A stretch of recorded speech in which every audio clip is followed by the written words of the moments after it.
Olá pessoal, continuando os nossos estudos de alguns conceitos básicos de fluidos, vazão de fluidos numa tubulação.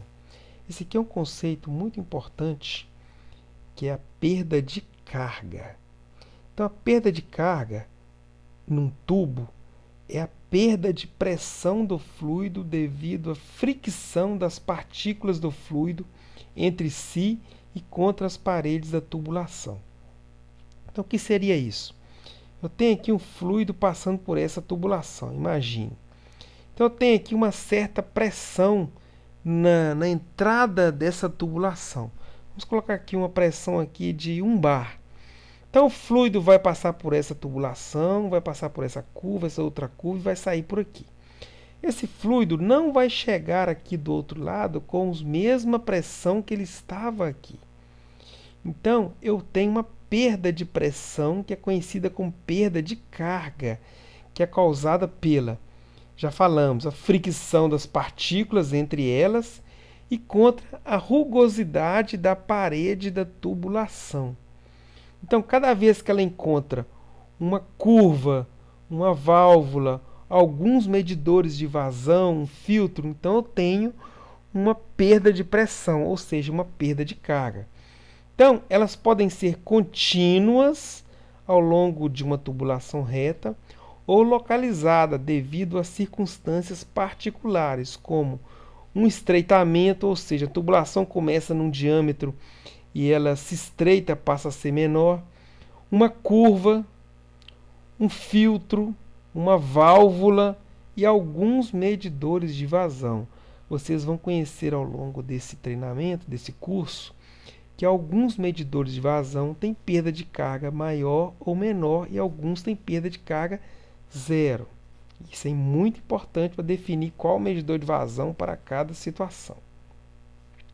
Outro conceito muito importante é esse aqui, ó. Tipos de escoamento.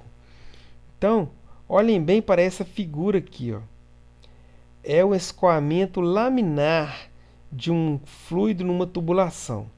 Então, caracteriza-se por um escoamento em camadas planas, sem passagens de partículas do fluido de uma camada para a outra e sem variação de velocidade para determinada vazão.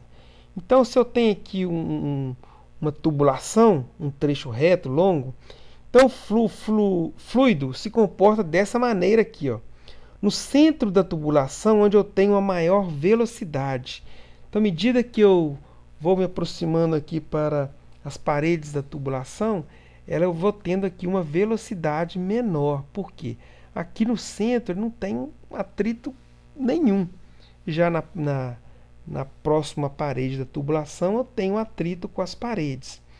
E outra coisa, ele se comporta dessa forma, como se fossem lâminas. Imagina que eu tenho uma lâmina, aqui outra, em camadas. Por isso que chama-se regime laminar.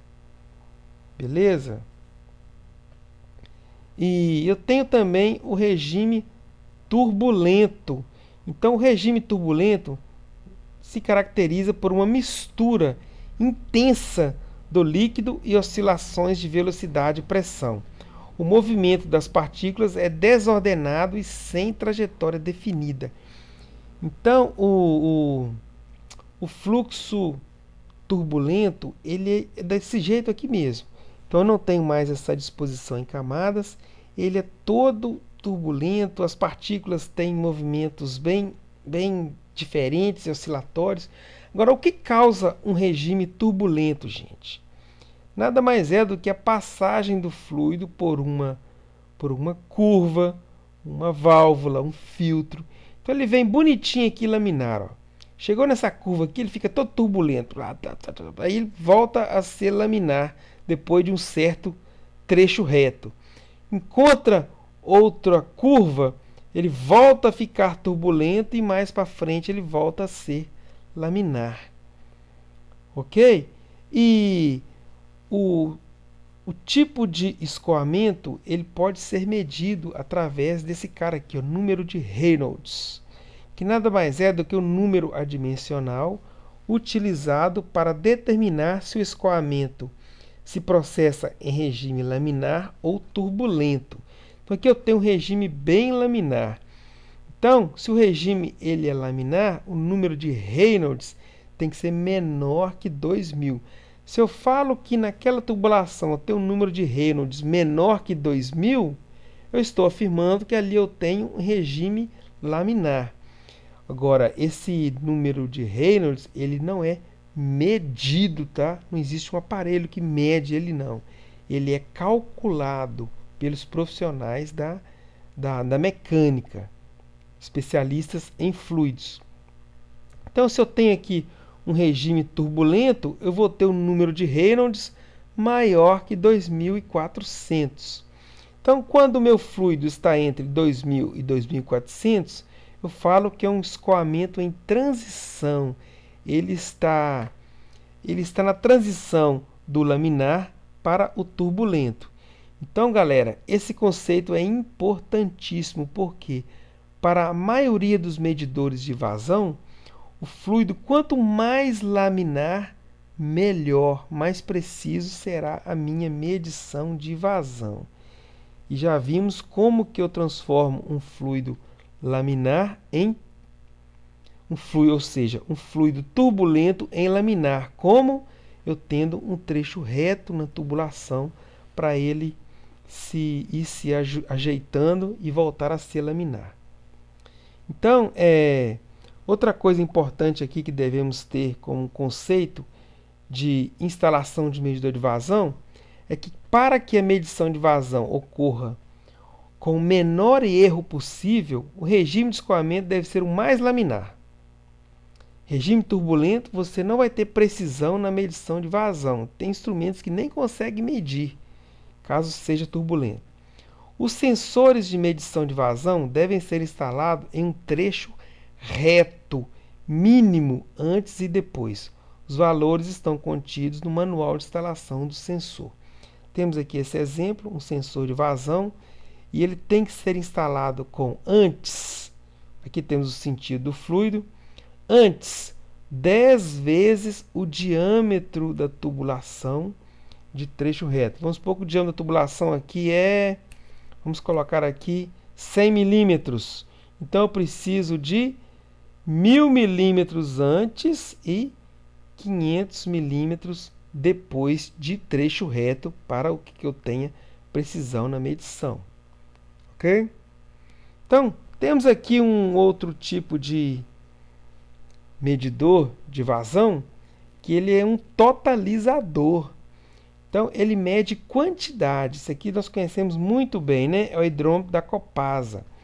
Então, ele permite saber a quantidade de fluxo que passou, mas não a quantidade de fluxo que está passando naquele momento.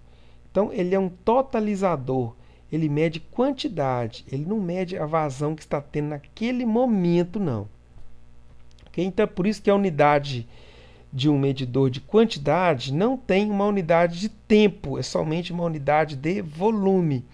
O objetivo dele é contar quantos litros ou quantos metros cúbicos passou, e não quanto está passando naquele momento.